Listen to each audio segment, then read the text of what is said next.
Hello my dear champions, आप सभी का स्वागत है क्लास में। और जैसे कि आपको पता होगा आपकी बोर्ड क्लास अभी चल रही है, सभी उसमें लगे हैं तैयारी के अंदर, किस प्रकार से पढ़ना है, कितना पढ़ना है, कहां से क्वेश्चन कैसा बनेगा।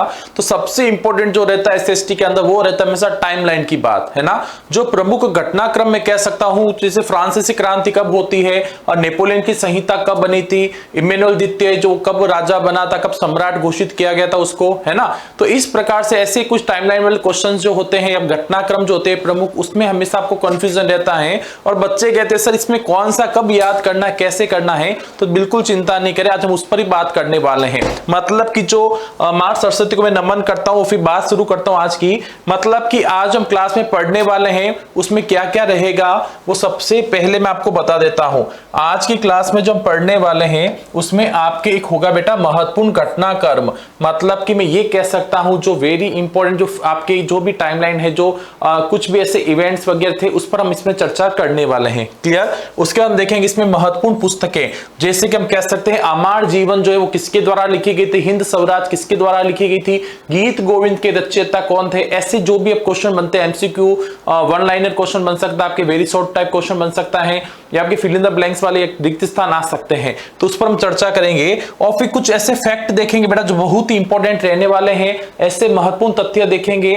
जैसे मैं कह सकता हूं उपभोक्ता दिवस कब मनाया जाता है, 24 दिसंबर को उपभोक्ता दिवस मनाया जाता है ना। तो इस तरह से कुछ इंपॉर्टेंट जो फैक्ट आपके जो महत्वपूर्ण तथ्य उस पर भी चर्चा रहने वाली है। तो क्लास में अंत तक जुड़े रहें, बड़े ध्यान से आपको देखना है और साथ साथ में आप सभी को जवाब भी देना है कि कौन से कहां से प्रश्न बनते हैं। चलो शुरू करते हैं हमारी क्लास। सबसे पहले मैं बात करना चाहूंगा ऐसे जो इंपॉर्टेंट जो टाइमलाइन आपका रहने वाला है, जो महत्वपूर्ण घटनाक्रम है उस पर मैं चर्चा करूंगा। सबसे पहले कौन सी घटना कब हुई थी। क्लियर। तो यहां पर देखिए, उससे पहले बहुत बड़ी जो आप कह सकते हो आपके लिए जो ऑफर है, या मैं कह दूं आप लोगों के लिए जो शानदार न्यूज मैं कह सकता हूं, आरंभ 2026 की बात करता हूं। एकेडमिक सेशन 2025-26 के लिए उन विद्यार्थी के लिए, चाहे वो CBSE, RBSE, UP, MP, Bihar किसी भी बोर्ड का विद्यार्थी हो, क्लास 9 और 10th के लिए, चाहे इंग्लिश मीडियम हो चाहे हिंदी मीडियम हो, सभी के जो 1 मई से, मतलब कि आपके जो भाई बहन उनको कह देना, मैसेज दे देना,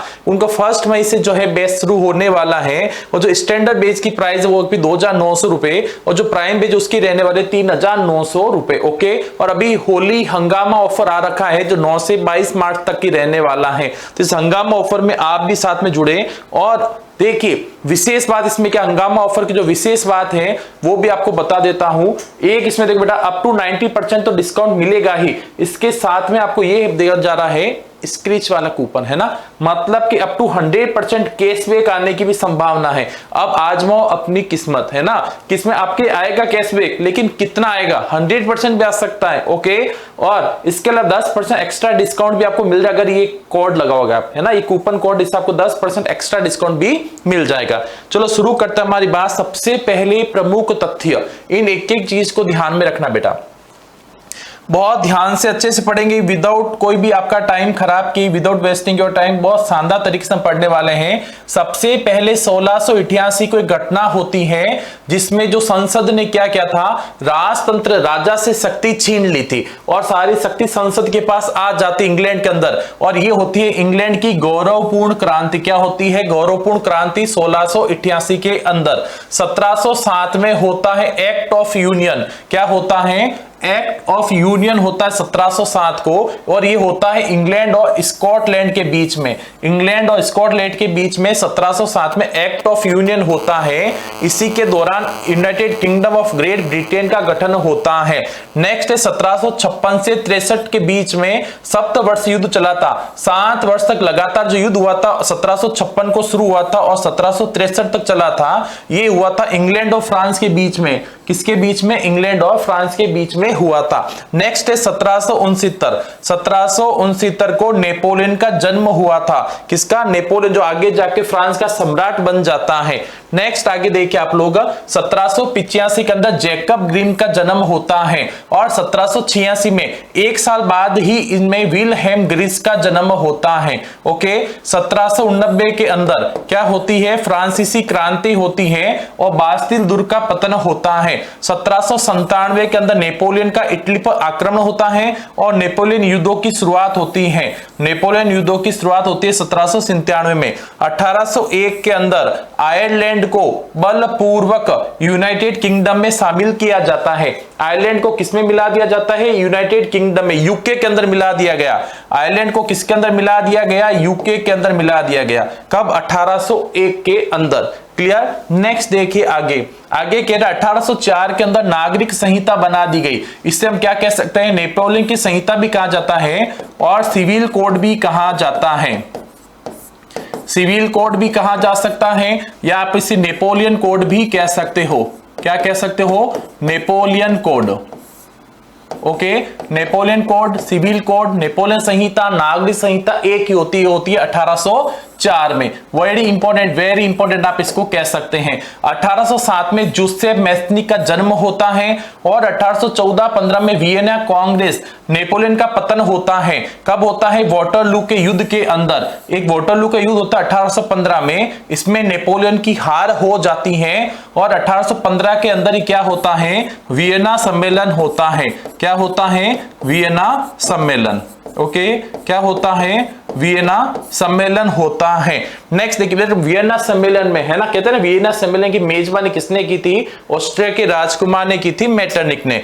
नेक्स्ट देखिए 1821 के अंदर क्या होता है, यूनानियों का स्वतंत्रता संग्राम। क्या होता है, यूनानियों का स्वतंत्रता संग्राम होता है और नेपोलियन की मृत्यु हो जाती है। 1821 में नेपोलियन मर जाता है। क्लियर। नेक्स्ट देखिए आगे बताया जा रहा है 1830 के अंदर फ्रांस की जुलाई क्रांति होती है।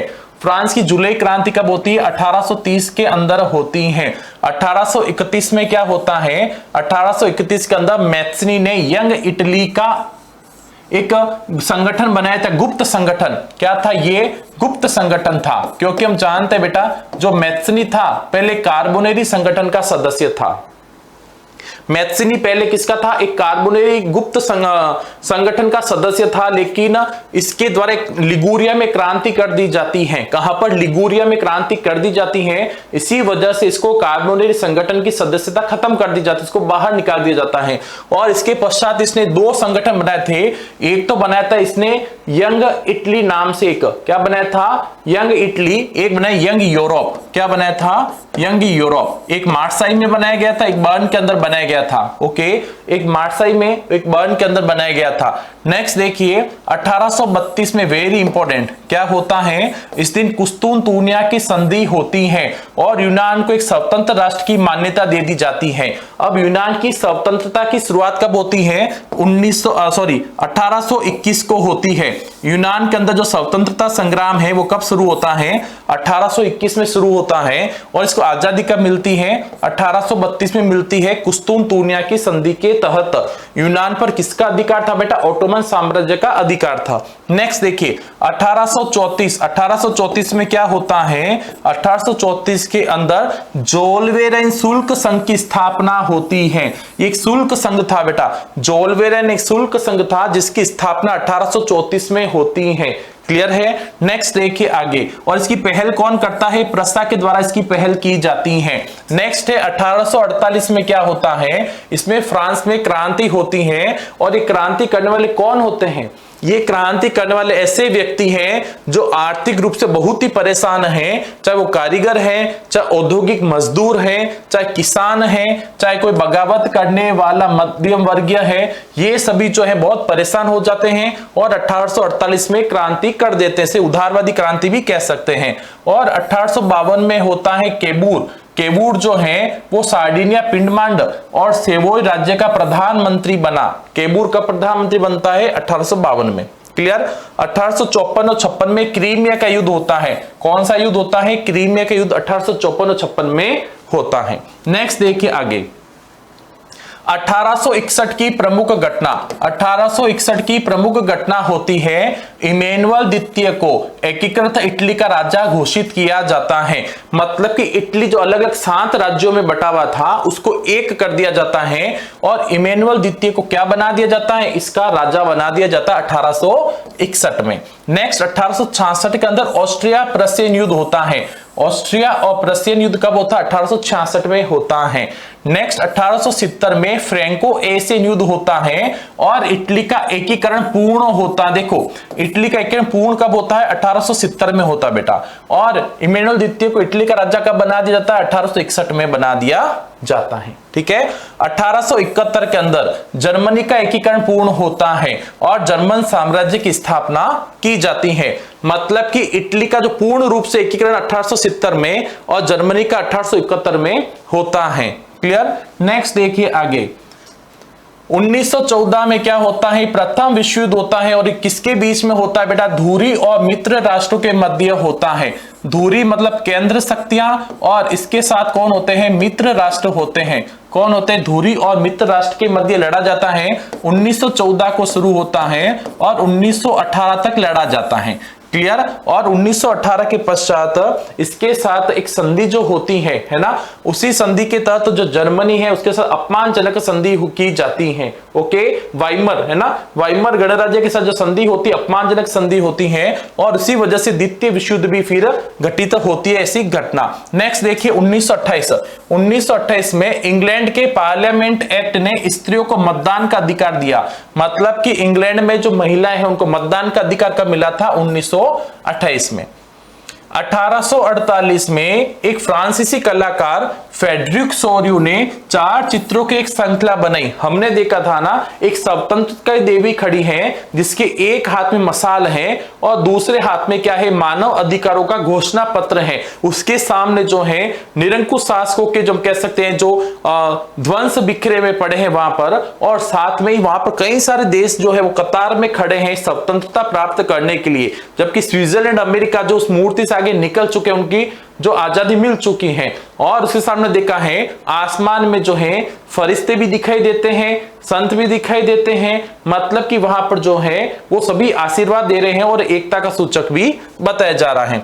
1882 में क्या होता है, 1882 के अंदर अर्नस्ट रेनन एक व्याख्यान देता है। कहां पर, सोबोर्न विश्वविद्यालय में, कि राष्ट्र क्या है, ये क्या बताता है इसके अंदर, किसका व्याख्यान देता है, ये व्याख्यान देता है राष्ट्र क्या है।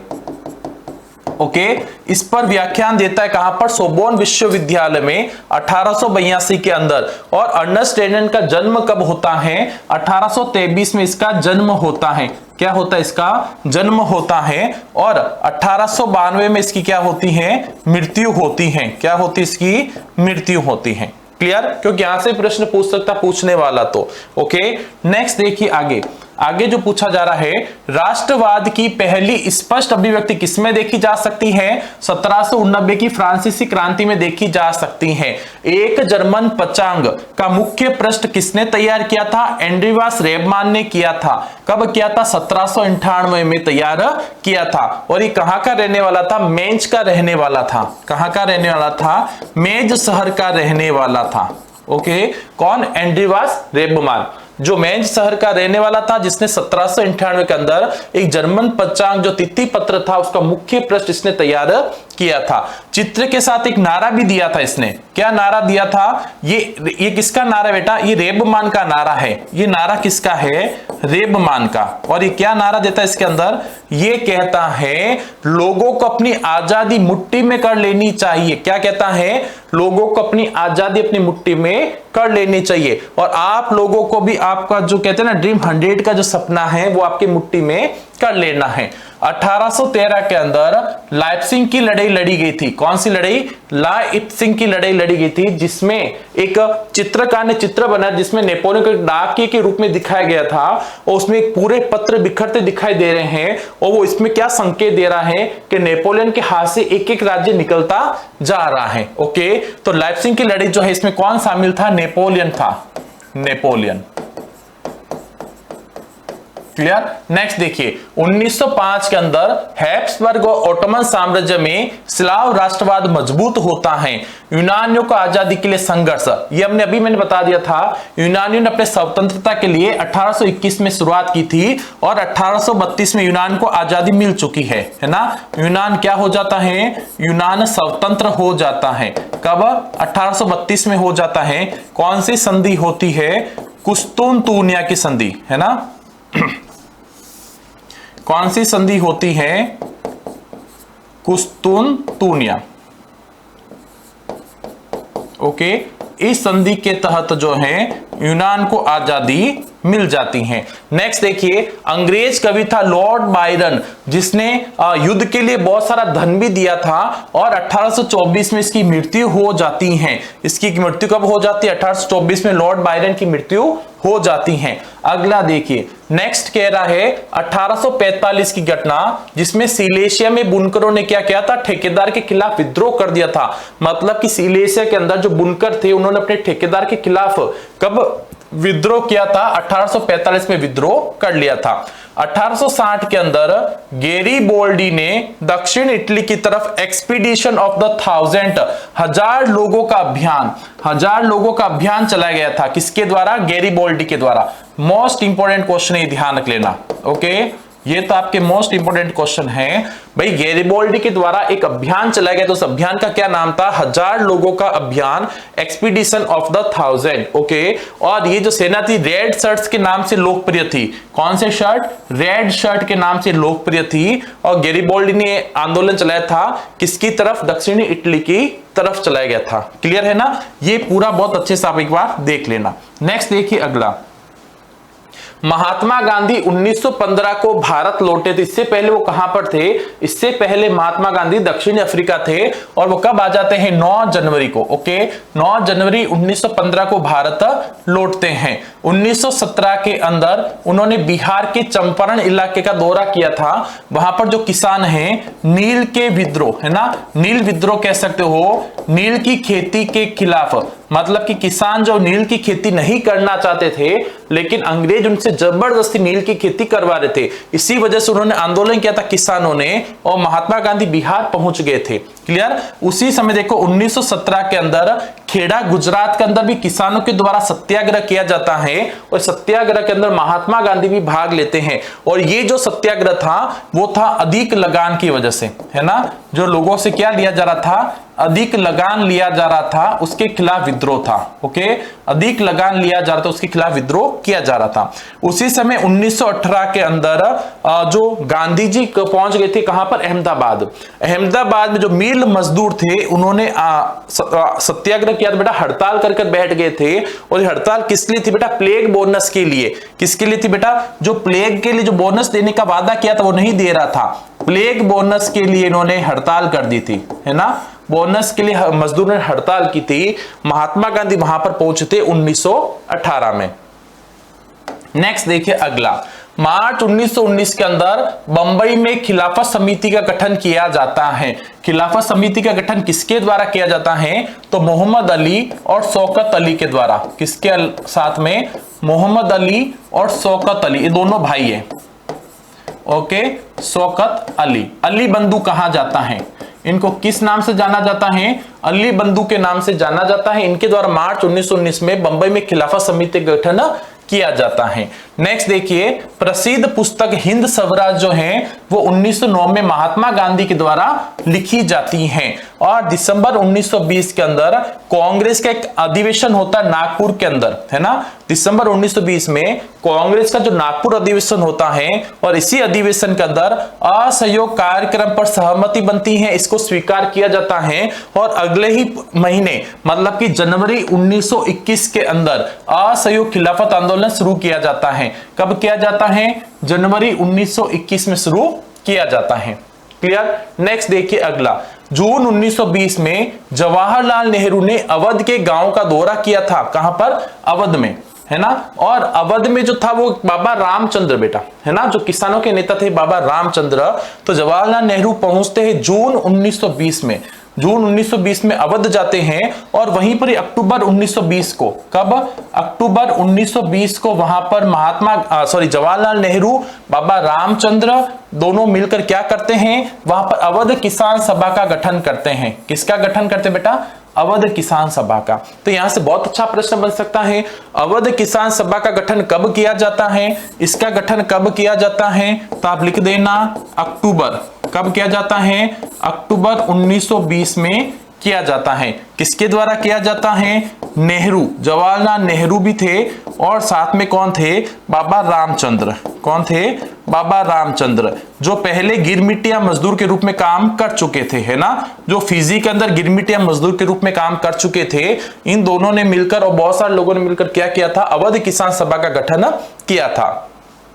नेक्स्ट, आंध्र प्रदेश की गुडेम पहाड़ियों के अंदर 1920 में क्या होता है, गुरिल्ला आंदोलन फैल जाता है। कब, 1920 में गुरिल्ला आंदोलन फैल जाता है। नेक्स्ट देखिए अगला अगली बात भाई वज्र 2026 की बात होती है। एकेडमिक सेशन 2025-26 ये 2 ईयर प्रोग्राम, मतलब 2 साल का लगातार प्रोग्राम है। 9th और 10th, मतलब कि 9th क्लास के बच्चों को मजा आने वाला है कि 10वीं क्लास का भी बेच का जो कोर्स है उनको बिल्कुल 2 साल का जो कोर्स है केवल कितने 4,500 रुपए मिल रहा है स्टैंडर्ड, और प्राइम मिल रहा है 6,300 रुपए में। और होली हंगामा ऑफर है बेटा, जिसमें अप टू 90% तो डिस्काउंट मिलेगा ही, परंतु इसके साथ साथ आप लोगों को अप टू 100% कैशबैक भी मिलेगा। ओके, और साथ में 10% एक्स्ट्रा डिस्काउंट मिलेगा अगर आपने कूपन कोड लगाया है होली। ओके, नेक्स्ट देखिए अगला 1928 के अंदर वल्लभ भाई पटेल जो हैं वो गुजरात के बारडोली तालुका के अंदर किसान आंदोलन का नेतृत्व करते हैं, क्योंकि यहां पर जो है अधिक लगान की वजह से जो किसान है बेटा वो आंदोलन कर रहे थे और वहां पर पहुंच जाते कौन, वल्लभ भाई पटेल। 1928 में भी ध्यान रखना, क्लियर। 1924 के अंदर सीताराम राजू को फांसी दे दी जाती है। 1924 में सीताराम राजू को फांसी दे दी जाती है। 1859 के इनलैंड इमिग्रेशन एक्ट, ये क्या था, इनलैंड इमिग्रेशन एक्ट, उसको अच्छे से समझो बेटा। ये एक ऐसा अधिनियम बनाया गया था अंग्रेजों के द्वारा कि कोई भी बागानों में काम करने वाला जो मजदूर है वो बिना उनकी परमिशन लिए अपने घर नहीं जा सकता है। मतलब एक ऐसा अधिनियम बना दिया गया था और उन मजदूरों के साथ एग्रीमेंट हो जाता था, और वो जितने साल का एग्रीमेंट था उतने साल तक उन मजदूरों को, बागान मजदूरों को अपने घर जाने की अनुमति नहीं होती थी। वही बना था 1859 में। 1923 के अंदर CR दास, चित्तरंजन दास और मोतीलाल नेहरू दोनों मिलकर क्या करते हैं, स्वराज पार्टी का गठन करते हैं, स्वराज पार्टी बनाते हैं। क्लियर। नेक्स्ट देखिए अगला 1928 के अंदर जब साइमन कमीशन भारत पहुंचा तो इसका स्वागत किया गया था, साइमन कमीशन वापस जाओ। लेकिन साइमन कमीशन बना कब था, साइमन कमीशन का गठन, ओके, साइमन कमीशन का गठन कह सकता हूं, साइमन कमीशन का गठन। इसका गठन कब होता है, इसका गठन होता है 1927 में। मतलब कि साइमन कमीशन जो है 1927 में बनता है और 1928 में भारत आता है। जब ये भारत आता है तो इसका स्वागत होता है, साइमन कमीशन वापस जाओ, साइमन कमीशन गो बैक, है ना, साइमन कमीशन गो बैक के साथ इसका स्वागत किया जाता है। नेक्स्ट है लॉर्ड इरविन, और लॉर्ड इरविन को अक्टूबर 1929 में इसने भारत के लिए डोमिनियन स्टेट का गोलमाल सा ऐलान किया था। मतलब कि लॉर्ड इरविन ने क्या कहा था कि भारत को डोमिनियन स्टेट बना दिया जाएगा। ये कब कहा था, 1929 में कहा था। क्लियर है। अगला देखिए दिसंबर 1929 में जवाहरलाल नेहरू की अध्यक्षता में कांग्रेस के लाहौर अधिवेशन में पूर्ण स्वराज की मांग की गई थी। मतलब कि कांग्रेस का जो अधिवेशन मतलब तो बैठक है ना, सालाना बैठक जो होती है कांग्रेस की, तो जब लाहौर में ये बैठक हुई थी तो इसकी अध्यक्षता भी जवाहरलाल नेहरू के द्वारा की गई थी। और इसी के अंदर उन्होंने कहा था हमें पूर्ण स्वराज चाहिए, हम आधे अधूरे स्वतंत्रता या आधे अधूरे स्वराज से नहीं मानेंगे, हमें तो पूरी तरह से स्वराज चाहिए, है ना। और इसी दिन इन्होंने तय कर लिया था कि 26 जनवरी 1930 को हम क्या मनाएंगे, 26 जनवरी 1930 को हम जो है स्वतंत्रता दिवस मनाएंगे, है ना। मतलब कि भारत में आजादी से पहले स्वतंत्रता दिवस मना दिया गया था। क्लियर है। नेक्स्ट देखिए आगे 31 जनवरी 1930 को उन्होंने वायरास इरविन को एक खत लिखा था। किसने, महात्मा गांधी ने। उन्होंने का मतलब किसा है, महात्मा गांधी ने। ओके, महात्मा गांधी ने जो है 31 जनवरी 1930 को एक खत लिखा था, किसको? लॉर्ड इरविन को, जिसमें कितनी डिमांड की गई थी? 11 मांगे मानी गई थी। इसमें सभी वर्ग की मांग थी बेटा, किसानों की भी थी, मजदूरों की भी थी, अमीरों की थी, गरीब की थी, व्यापारी की थी, सभी वर्ग की इसमें डिमांड रखी गई थी। और सबसे स्पेशल क्या थी? नमक कर हटाने की थी। ओके, इन्होंने अल्टीमेटम दिया था, चेतावनी दी थी कि ये जो मांग है हमारी 11 मार्च तक मांग लेना, मार्च तक मानने की चेतावनी।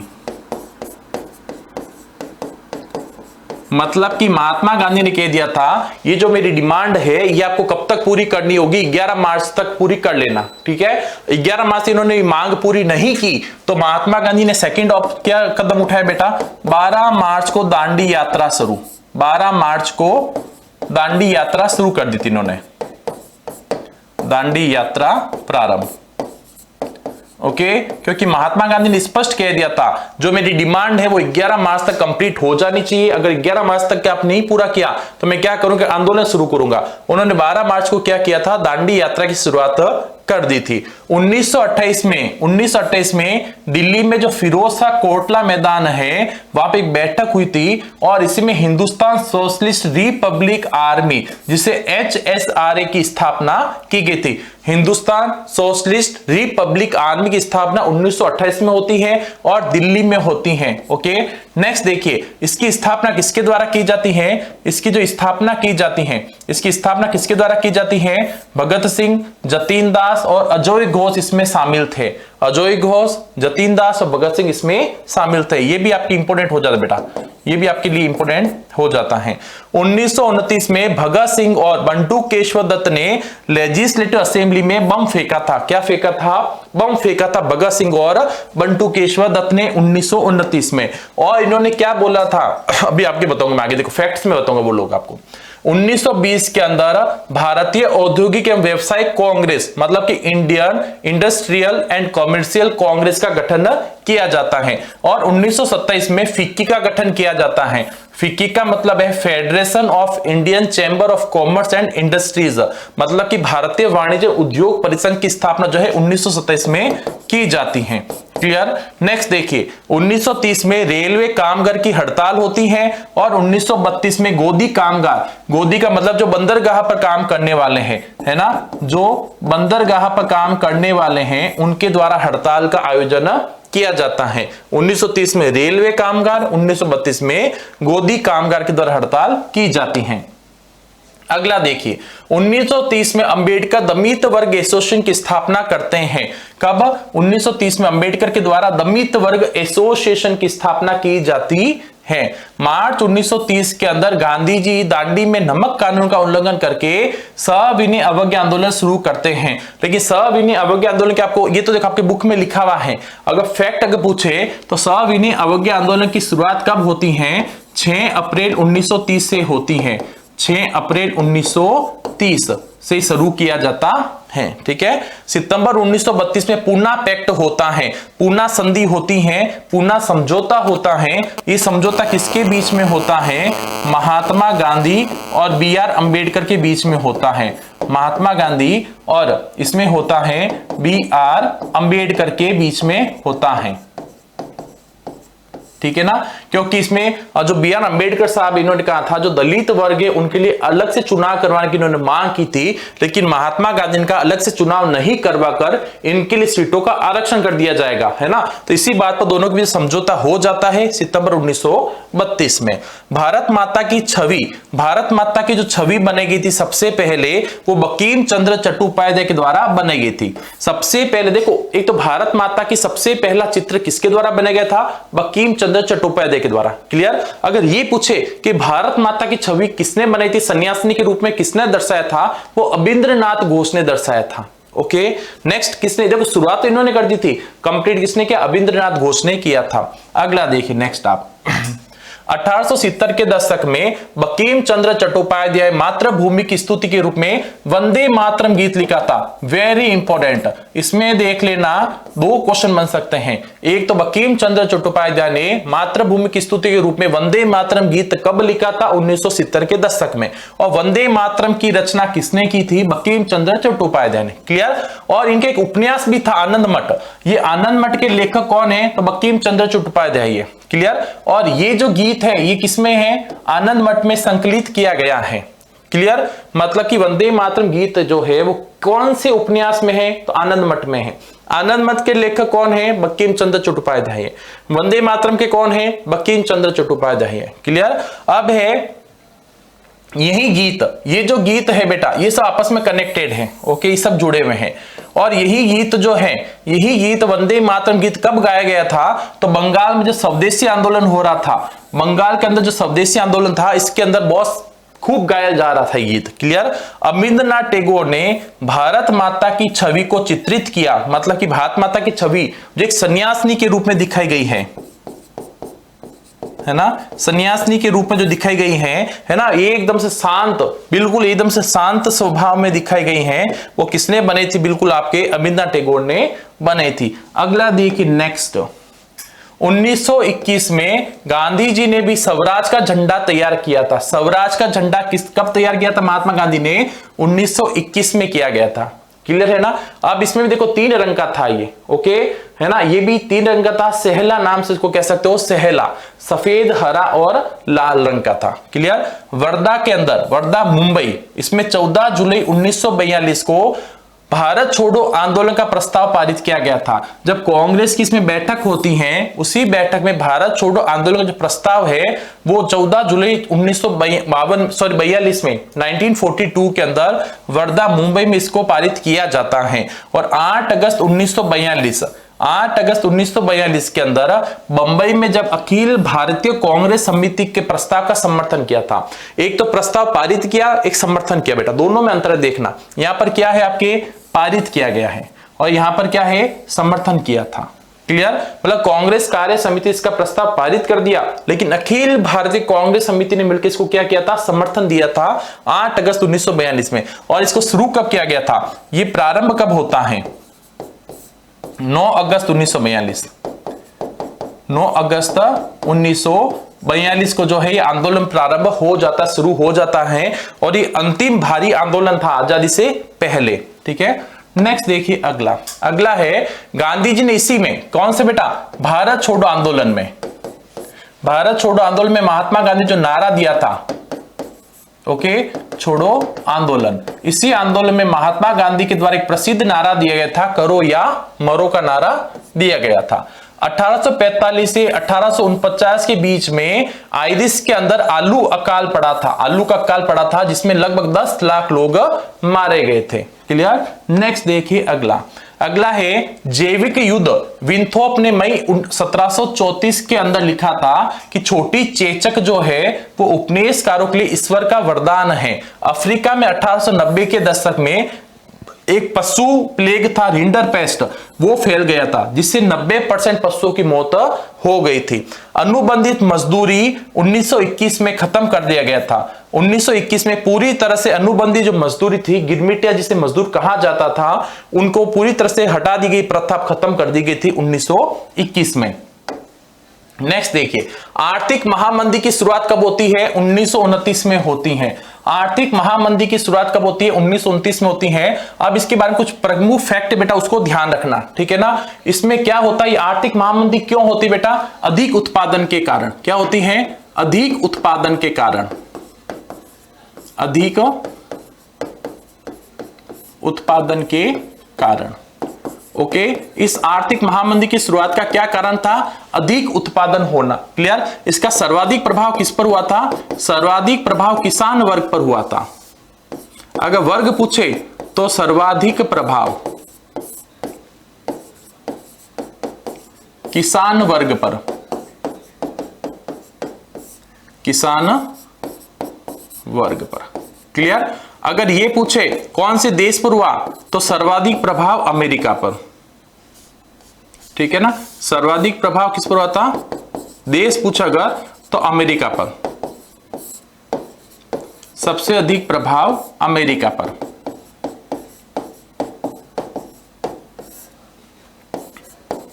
अधिक उत्पादन की वजह से जो है आर्थिक महामंदी की शुरुआत होती है और सबसे ज्यादा प्रभाव जो किसान वर्ग पर होता है और सबसे ज्यादा प्रभाव इस पर अमेरिका में होता है। अमेरिका जो शेयर मार्केट बेटा है ना, स्टॉक एक्सचेंज पूरी तरह से धराशायी हो जाता है। स्टॉक एक्सचेंज जो था पूरी तरह से क्या हो जाता है, धराशायी हो जाता, मतलब डूब जाता है। जुलाई 1944 के अंदर ही अमेरिका के अंदर, देखो अमेरिका के अंदर ही एक शहर है न्यू हैम्पशायर, क्या है, न्यू हैम्पशायर। इसी न्यू हैम्पशायर के अंदर एक स्थान, उसका नाम है वेटन वुड्स। मतलब देखो पहले वेटन वुड्स किसके अंदर है, न्यू हैम्पशायर, और न्यू हैम्पशायर कहां पर है, अमेरिका में, ठीक है ना। वहां पर जुलाई 1944 में क्या होती है, एक बैठक होती है वेटन वुड्स के अंदर, और उसी बैठक के अंदर आईएमएफ है ना, जो आप कह सकते हो आईएमएफ की स्थापना होती है, विश्व बैंक की स्थापना की जाती है। तो यहां पर संयुक्त राष्ट्र मौद्रिक और वित्तीय सम्मेलन होता है कब, जुलाई 1944 के अंदर, और इसी बैठक के अंदर विश्व बैंक और आईएमएफ की स्थापना की जाती है। ओके, इनको क्या कहा जाता है, बेटन वुड्स की जुड़वा संतान। इनको क्या कहा जाता है, बेटन वुड्स की जुड़वा संतान।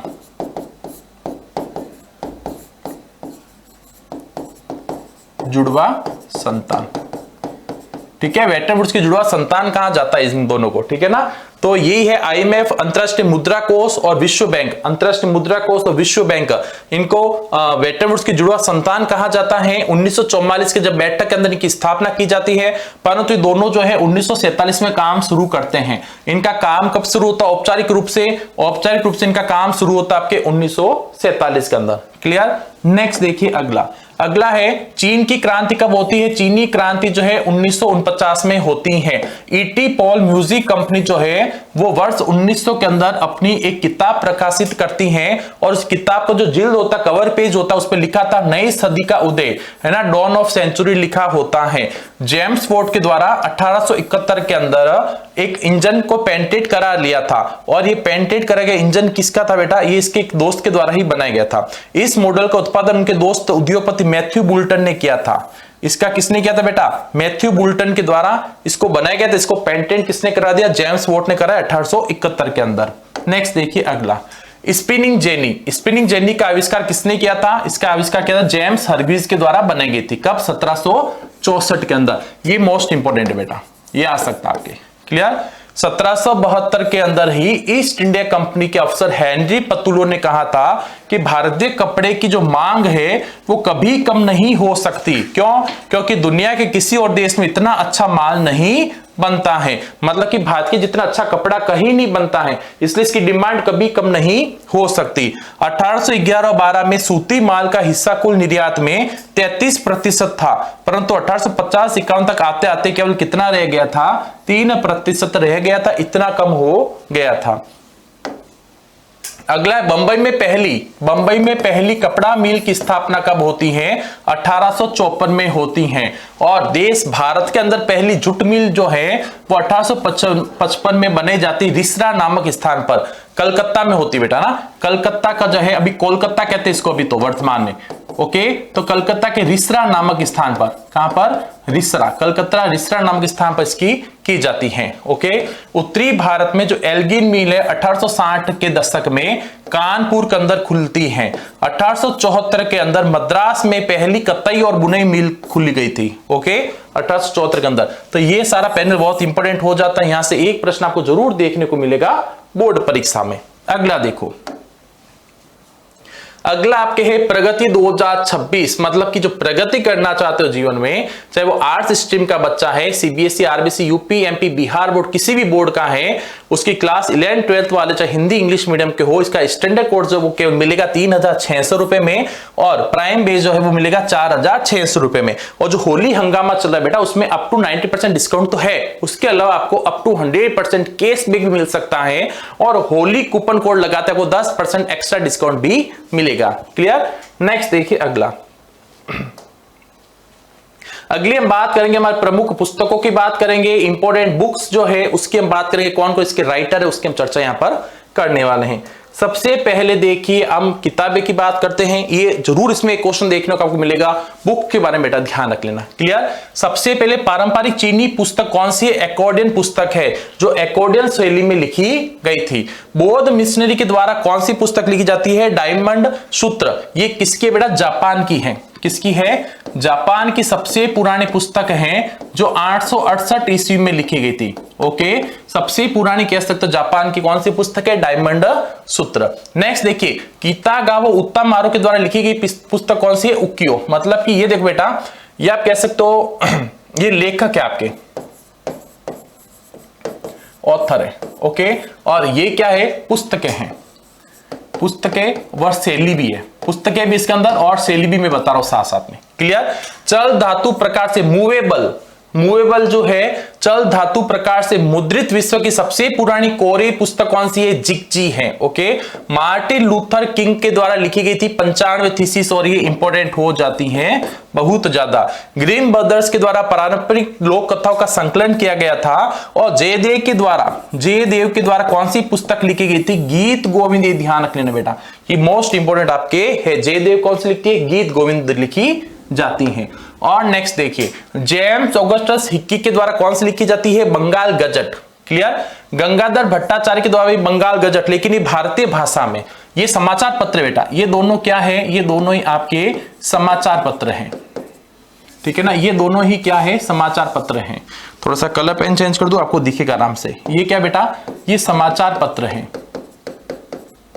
क्लियर? कैसे समाचार पत्र हैं? साप्ताहिक, मतलब सप्ताह में एक बार आने वाला, वीकली। ओके, साप्ताहिक समाचार पत्र हैं। और ये जो है बंगाल गजट, क्या है? भारतीय भाषा में, भारतीय भाषा में।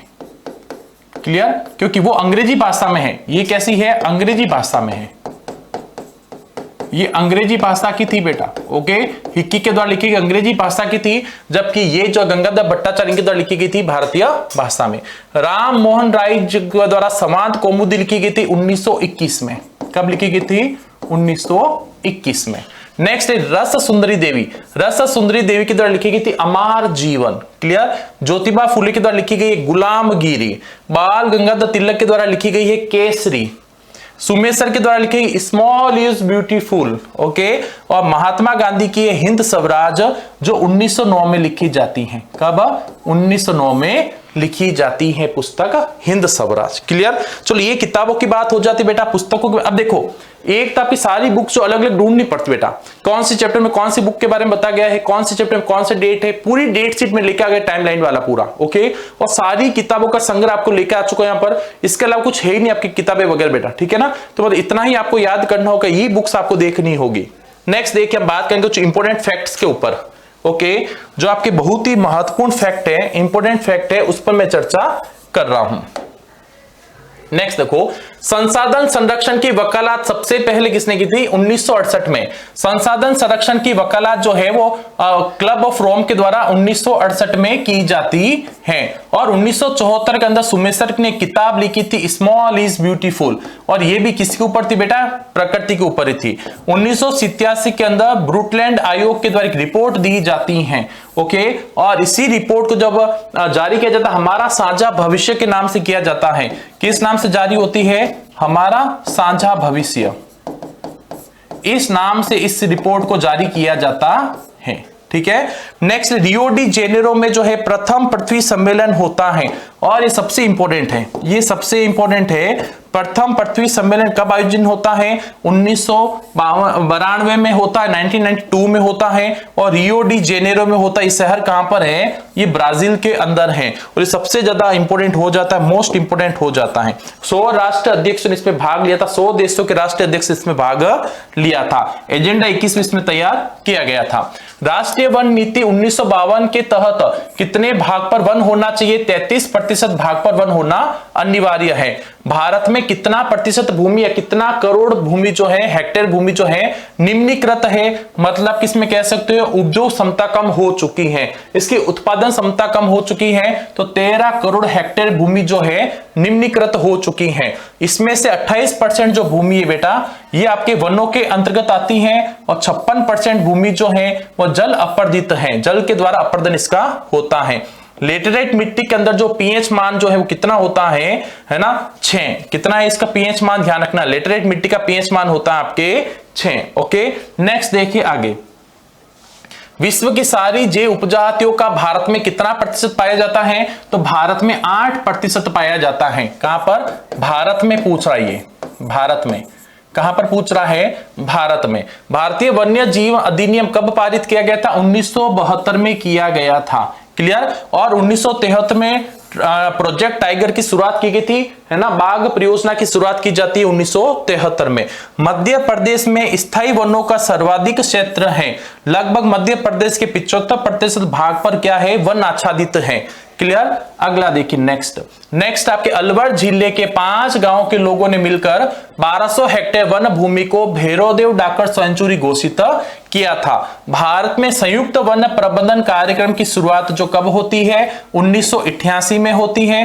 कहां पर होती है, उड़ीसा राज्य के अंदर होती है। कहां पर, उड़ीसा राज्य में होती है। विश्व बैंक की रिपोर्ट 2019 के अनुसार अलग अलग देशों की स्थिति बताई गई है। अगर आप कहोगे कि समृद्ध उच्च आय वाला देश किसे कहा जाएगा, तो ऐसा देश जिसकी प्रति वर्ष कितने बेटा, कितने उसकी इनकम होनी चाहिए एक व्यक्ति की, है ना, प्रति व्यक्ति आय कितनी है, प्रति व्यक्ति आय कहा जा रहा है, कितना, प्रति व्यक्ति आय।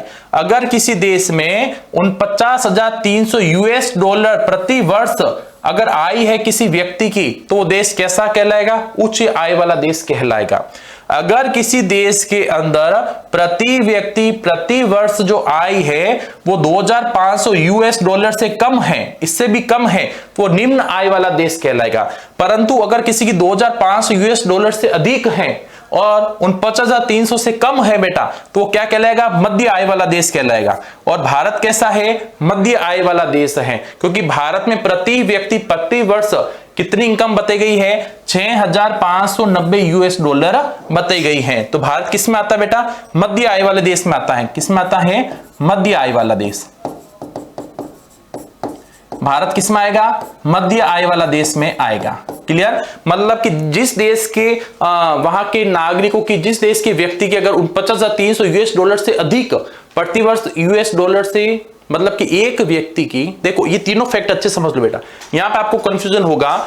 अगर किसी देश के अंदर किसी व्यक्ति के प्रति वर्ष जो इनकम है, जो आय है, वो 49,300 यूएस डॉलर से अधिक है, तो कैसा देश कहलाएगा, समृद्ध उच्च आय वाला देश कहलाएगा। अगर किसी देश के किसी व्यक्ति की प्रति वर्ष 2,500 यूएस डॉलर से कम इनकम हो रही है बेटा, तो निम्न आय वाला देश कहलाएगा। परंतु किसी देश में किसी व्यक्ति की जो प्रति वर्ष इनकम जो है वो 2,500 यूएस डॉलर से अधिक और 49,300 यूएस डॉलर से कम है, तो कैसा कहलाएगा, मध्य आय वाला देश कहलाएगा। जैसे कि भारत में प्रति वर्ष प्रति व्यक्ति जो इनकम है वो कितनी थी, 6,590 यूएस डॉलर है, तो किस में आता है, मध्य आय वाले देश में आता है, क्लियर। अभी ध्यान रखना अच्छे से। नेक्स्ट देखो आगे, सामान्य बीएमआई कितना होता है, बॉडी मास इंडेक्स, इसका मतलब शरीर द्रव्यमान सूचकांक। इसका मतलब क्या है, शरीर द्रव्यमान सूचकांक, बॉडी मास इंडेक्स कहलाता है, ठीक है ना। ये कितना होना चाहिए किसी व्यक्ति का, जब -2 से 2 के बीच में होगा तो क्या होगा, सामान्य होगा बेटा। अगर -2 से कम है तो वो क्या कहलाएगा, -2 से अधिक है, मतलब कि -3 वो क्या कहलाएगा, कुपोषित कहलाएगा। और अगर 2 से अधिक है तो वो क्या कहलाएगा, मोटापे का शिकार कहलाएगा। मतलब कि 18 से कम है अगर, तो वो क्या कहलाएगा, कुपोषित। और 24 से अधिक आ रहा है बीएमआई, वो क्या कहलाएगा बेटा, वो कहलाएगा मोटापे का शिकार। ओके, तो ये इसकी बीच की रेंज होनी चाहिए। नेक्स्ट देखिए, भारत में संभावित आयु कितनी है 2011 की जनगणना के अनुसार। ओके, उसके अनुसार संभावित आयु कितनी है, 67.2 वर्ष। और विद्यालय औसत आयु कितनी है, 6.7 वर्ष है। 2021-22 के अनुसार भारत का एचडीए क्रमांक कितना है, 132 नंबर पर भारत है। कितने देशों में से, 189 देशों में से। भारत का स्थान कितना है, 132वां। मनरेगा कार्यक्रम की शुरुआत कब होती है, 2005 में होती है। महात्मा गांधी राष्ट्रीय ग्रामीण रोजगार गारंटी अधिनियम, इसकी शुरुआत 2005 में होती है। और इसमें यह कहा गया था ग्रामीण क्षेत्र के प्रत्येक परिवार के एक व्यक्ति को कम से कम 100 दिन का रोजगार उपलब्ध करवाया जाएगा। अगर ऐसा करने में अगर समर्थ नहीं होते हैं तो क्या होगा, उनको बेरोजगारी भत्ता दिया जाएगा सरकार की तरफ से। ओके, और केंद्र सरकार की योजना है, ध्यान रखना। नेक्स्ट है कार्यशील जनसंख्या में कौन सा वर्ग आता है, तो 15 से 59 आयु वर्ग जो है वो कार्यशील जनसंख्या में आता है। 2011 की जनगणना के अनुसार भारत की शिशु मृत्यु दर कितनी है, 44 बताई गई है। आरबीआई की स्थापना कब होती है, रिजर्व बैंक की स्थापना, भारतीय रिजर्व बैंक, इसकी स्थापना 1 अप्रैल 1935 में होती है। हिल्टन यंग आयोग के द्वारा की जाती है। इसका मुख्यालय कहां पर है, इसका मुख्यालय वर्तमान में मुंबई में है, मुख्यालय बंबई। ओके, नेक्स्ट देखिए, बैंक कुल जमा धन का अपने पास नकद के रूप में कितना रखता है, 15% जो है नकद के रूप में अपने पास रखता है। अगला देखो नेक्स्ट, बांग्लादेश ग्रामीण बैंक की शुरुआत कब होती है, 1970 में होती है। फोर्ड मोटर्स की भारत में कब आता है, 1995 में भारत आता है। WTO की स्थापना कब होती है, 1995 WTO की स्थापना होती है। WTO विश्व व्यापार संगठन, इसके वर्तमान में कितने सदस्य हैं, 164 देश इसके सदस्य हैं। व्यवस्थित रूप से उपभोक्ता आंदोलन की शुरुआत कब होती है, 1960 के दशक में होती है। 1985 के अंदर संयुक्त राष्ट्र ने उपभोक्ता सुरक्षा के लिए संयुक्त राष्ट्र के दिशा निर्देशों को अपनाया था, यूएनओ ने, संयुक्त का मतलब है यूएनओ ने अपनाया था। क्लियर। फिर देखिए निश्चय, अब हमने निश्चय कर लिया है कि हम जो है ड्रीम 100 से कम तो कुछ नहीं मानेंगे। अगर आपका सपना ड्रीम 100 का है, आप साइंस स्ट्रीम को बेटा 11-12 के विद्यार्थी, तो इतने कम प्राइस में स्टैंडर्ड आपको 3600, प्राइम बेस जो केवल 4600 रुपए मिलने वाला है, और होली हंगामा ऑफर है, तो अब सोचना क्या बात है बेटा। अप टू 90% डिस्काउंट के साथ साथ आपको अप टू 100% तक कैशबैक भी मिल सकता है, और होली हंगामा कूपन लगाने से आपको 10% एक्स्ट्रा डिस्काउंट भी मिलेगा। नेक्स्ट देखिए अगला जो है 1986 के अंदर भारत सरकार के द्वारा उपभोक्ता सुरक्षा अधिनियम पारित किया जाता है। और ये सबसे इंपॉर्टेंट बेटा, 24 दिसंबर को हम क्या मनाते हैं, उपभोक्ता दिवस मनाते हैं 24 दिसंबर को। ओके, 24 दिसंबर को उपभोक्ता दिवस, ये ध्यान रखना, इस साइड में लिख देता आपके, है ना। अभी थोड़ा खड़ा कम आ जा रहा है, लेकिन फिर भी आपके लिए खड़ा करके पढ़ा रहा हूं मैं ना। 24 दिसंबर को उपभोक्ता दिवस, कोशिश कर रहा हूं बेटा आप लोगों के लिए कि अभी खड़ा रह के पढ़ा सकता हूं या नहीं पढ़ा सकता। आपको पता है अभी एक्सीडेंट हो गया था मेरा 2-3 महीने पहले, अभी भी फ्रैक्चर था पैर में, है ना, तो खड़ा रहने के लिए मना किया है। तो मैं कोशिश कर रहा हूं खड़ा रह के पढ़ूं, ताकि आप भी अच्छे जोश से पढ़ो, मैं भी जोश से पढ़ा पाऊं। लेकिन खड़ा रहने के लिए आपको पता है स्टिक पे खड़ा अभी भी मैं, है ना, तो थोड़ा सा दिक्कत हो रही है, तो आप समझ रहे हैं बेटा। इसलिए मैं विदाउट वेस्टिंग योर टाइम, मतलब आपका कोई भी समय बिना खराब किए मैं फटाफट से क्लास पूरी करवाना चाहता हूं, ताकि आपको बहुत अच्छे से समझ में आ जाए। वरना देखो क्लास में खड़ा रहना तो मेरे लिए और भी मुश्किल हो रहा है।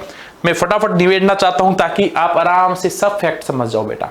ये इतने इंपॉर्टेंट फैक्ट है, मैं गारंटी के साथ कहता हूं, जब पूरा पेपर देखोगे ना, मैं टोटल आपके लिए सिर्फ 50 पैनल लेकर आया हूं, 50 पैनल लेकर आया हूं आपके लिए, ठीक है ना। और इस 50 पैनल में से मैं अगर ये कहता हूं गारंटी के साथ, अगर देखो 50 में से 5 क्वेश्चन तो आपको आराम से देखने को मिलेंगे। मैं ज्यादा तो नहीं कहता हूं, हो सकता है इसमें तो 50 में से 10 क्वेश्चन में आपको देखने के मिल जाए। इस 50 पैनल में से 10 क्वेश्चन देखने को मिल सकते हैं, लेकिन मैं सिर्फ 5 की बात कर रहा हूं अभी तो आपको, ये मैं गारंटी लेता हूं, देख लेना। पर वापिस मिलेंगे ना पेपर सॉल्यूशन में, जब मैं आपको बताऊंगा। ओके, पेपर सॉल्यूशन में मिलेंगे ना, जब आपको बताऊंगा कि इस 50 पैनल में से 5 प्रश्न तो आपको जरूर देखने को मिलेंगे ही, ये ध्यान रखना। इससे प्लस में है, इसकी प्लस ही देखोगे, कम, इससे कम तो नहीं होगा। तो प्लीज आप बहुत ध्यान से, बहुत गौर से क्वेश्चन को पढ़ने की कोशिश करना, ठीक है ना। आप लोगों के लिए सब बनवा के लेकर आया हूं। जैसे मैं कह रहा हूं खड़ा रहने तो मेरे लिए भी बहुत मुश्किल हो रहा है, लेकिन फिर भी कोशिश कर रहा हूं, क्योंकि अभी भी जो है स्टिक के साथ खड़ा हूं। देखो ये स्टिक मेरे पास है ना, इस स्टिक के सारे खड़ा होकर आपको पढ़ाने की कोशिश कर रहा हूं। तो प्लीज फटाफट कंटिन्यू पढ़ते हम लोग। देखो इसमें आगे नेक्स्ट देखिए, 2005 के अंदर अक्टूबर में क्या होता है, भारत सरकार ने जो है सूचना का अधिकार अधिनियम पारित किया था ना, राइट टू इंफॉर्मेशन, सूचना का अधिकार। ओके, राइट टू इंफॉर्मेशन मतलब सूचना का अधिकार, ये पारित किया था बेटा, सूचना का अधिकार। कब, 2005। क्लियर, ये सब इंपॉर्टेंट है।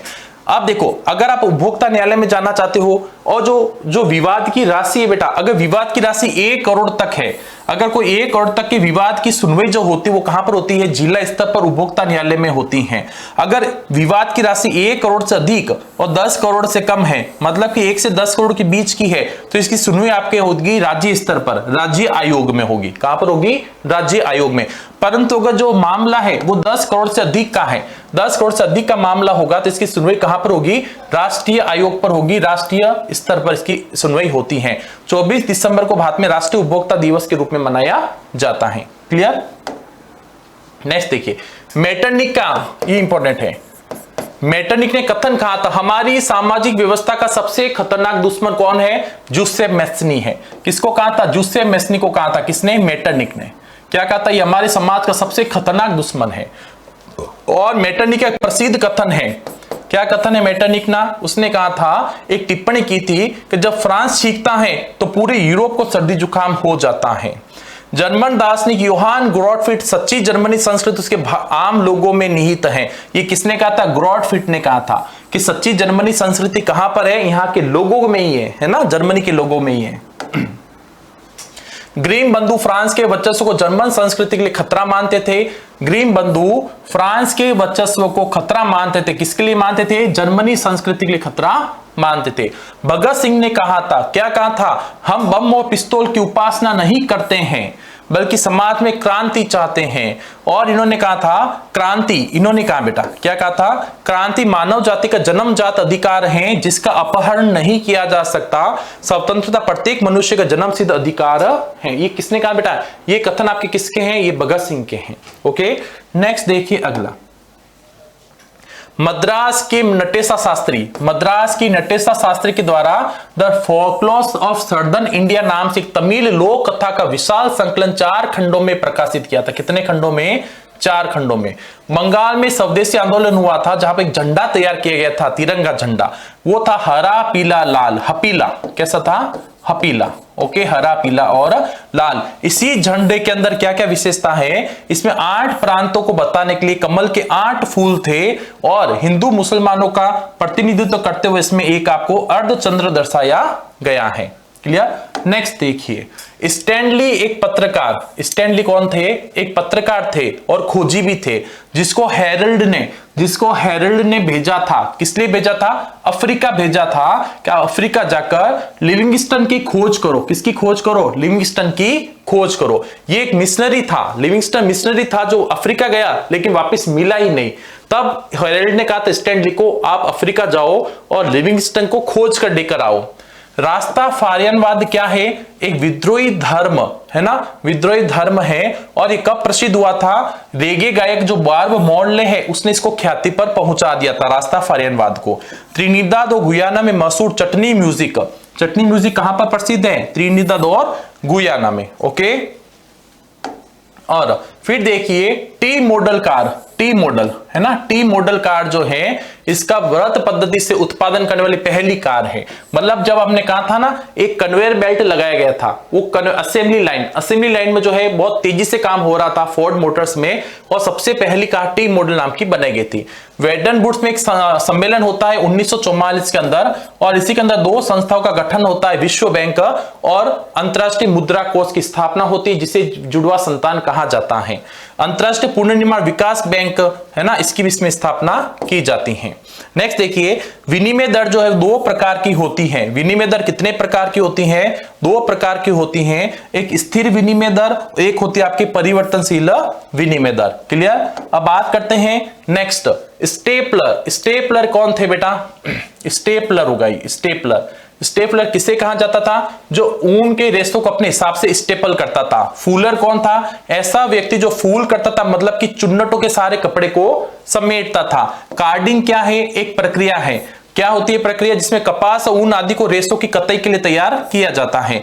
जेम्स वॉट ने न्यूकोमन द्वारा बनाए गए भाप के इंजन में सुधार किया था। मतलब कि न्यूकोमन ने एक भाप का इंजन बनाया था, इसमें सुधार किसने किया था, जेम्स वॉट ने किया था 1871 में, है ना। नेक्स्ट देखिए अगला, कपड़ों की गुणवत्ता जांचने के लिए वेतनभोगी कर्मचारी तैनात कर, जिसे क्या कहा जाता है, गुमास्ता।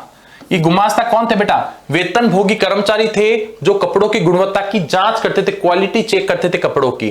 टूटी हुई बेड़िया, ये यहां से इंपॉर्टेंट होता बेटा, ये प्रतीक चिन्ह है, ये सब क्या है, प्रतीक चिन्ह है। ओके, इनको अच्छे से पढ़ के जाना, प्रतीक चिन्ह को। इसमें क्या कह रहा है, टूटी हुई भेड़िया किसका प्रतीक है? ठीक है, टूटी हुई भेड़िया किसका प्रतीक है? आजादी मिलने का। बाज छाप कवच किसका है? जर्मन साम्राज्य के प्रतीक शक्ति का। बलूत की पत्तियों का मुकुट बहादुरी का प्रतीक है। किसकी? बहादुरी का प्रतीक है। तलवार मुकाबले की तैयारी। तलवार पर लिपटी जैतून की डाली शांति की चाह। काला लाल और सुनहरा तिरंगा 1848 में उदारवादी राष्ट्रवादी का झंडा, जिसे जर्मन राज्य के ड्यूकस ने प्रतिबंधित घोषित कर दिया था। उगते सूर्य की किरणें, ये इंपॉर्टेंट बेटा, ये आपके पिछले बोर्ड की परीक्षा में आया हुआ है। उगते सूर्य की किरणें किसका प्रतीक है? ये नए युग का सूत्रपात है। किसका है? नए युग का सूत्रपात है। तो मैं यही कहना चाहूंगा आप लोगों से बेटा, अब आपको जो भी फैक्ट्स पढ़ाए जा रहे हैं सभी बोर्ड की परीक्षा को ध्यान में रखकर पढ़ाए जा रहे हैं। जितना भी कंटेंट आपको दिया जाएगा सारे बोर्ड को ध्यान में रखकर दिया जाएगा, और बिना आपका कोई भी समय खराब किए जितना जल्दी मैं पढ़ा सकता हूं, जितने कम समय में जितना अधिक कंटेंट आपको बताया जा सकता है, और जो बहुत इंपॉर्टेंट है उसी को ऊपर चर्चा की जाएगी। ओके, तो ये चीज आप सभी ध्यान रखें बेटा। आज से लगातार जितनी भी क्लास आपके लिए लाई जा रही है बहुत इंपॉर्टेंट आप लोगों के लिए। शुरू से लेकर एंड तक आप क्लास से जुड़े रहना, हमेशा ध्यान रख लेना। समय पर क्लास में आना है और समय पूरा होते तक आपको रुकना भी क्लास के अंदर, ध्यान रख लेना। ठीक है ना? तभी आप अपने बोर्ड के परीक्षाओं में अपना जो लक्ष्य है, जो उद्देश्य है, उसको पूरा कर पाओगे और ड्रीम 100 का सपना पूरा कर पाओगे। मिलते अगली क्लास में, बाय बाय।